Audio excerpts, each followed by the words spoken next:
You did something strange this morning. You felt your heart rate spike when your phone buzzed with a notification. Not a predator, not a rival tribe, just a notification. But your body did not know the difference. And that is the whole problem. Your body is not built for 2024. It is not even close. The machine you are living in was designed for a world that no longer exists, tuned by millions of years of pressure you will never experience, and yet it is still running the same software every single second of your life. And the strangest part? Most of the time, you never notice. Think about the last time you flinched at a loud sound before your brain had time to decide it was harmless, or the last time a stranger held eye contact a second too long and something inside you shifted. Some quiet alarm going off deep in your chest. That was not anxiety.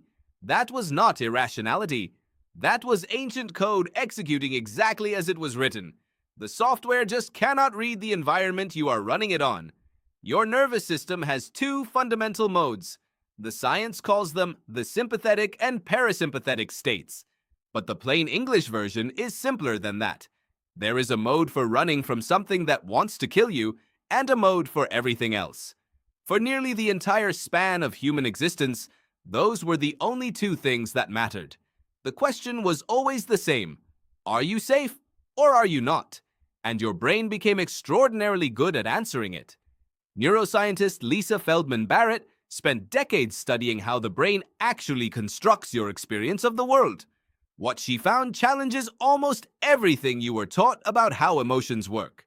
Your brain, she argues, is not reacting to the world. It is predicting it, constantly. Every single second, your brain is running simulations of what is most likely to happen next, based on everything that has ever happened to you before, and especially on what happened to every ancestor who managed to survive long enough to pass their genes forward. The prediction that kept coming up, generation after generation, for hundreds of thousands of years, was something out there is dangerous. And so your brain learned to default to that assumption. It is not a flaw. It was the winning strategy. It kept your ancestors alive. It is just still running now, in a world where the dangers are completely different. Psychologist John Cacioppo spent years studying loneliness. Not the emotional feeling of it, but the biological reality. What he found was striking. Feeling socially disconnected triggers the same stress response in your body as physical pain. Your cortisol rises. Your immune system shifts into a defensive posture. Your sleep is disrupted. Your cardiovascular system changes, all from a feeling. All because, for your ancestors, being separated from the group was not an emotional inconvenience, it was a death sentence. Alone in the ancient world meant exposed to predators, unable to hunt cooperatively, cut off from shared warmth and food. The body learned to treat isolation as an emergency. And it still does, even when the worst consequence of being alone is a quiet apartment on a Tuesday night. Here is something you may never have stopped to consider.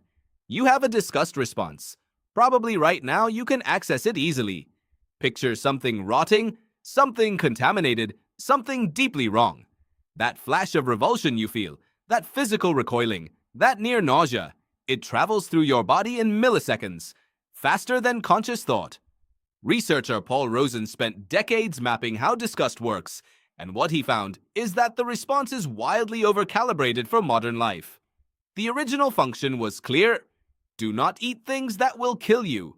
Do not touch things that harbor disease. Stay away from contamination. That made perfect sense when there were no sanitation systems, no refrigeration, no germ theory.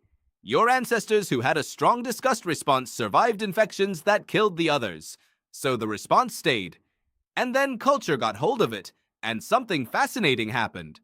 Disgust started attaching itself to things that had nothing to do with pathogens, to social violations, to moral transgressions, to unfamiliar foods and unfamiliar people. The software expanded its application far beyond its original code, and you have inherited all of it.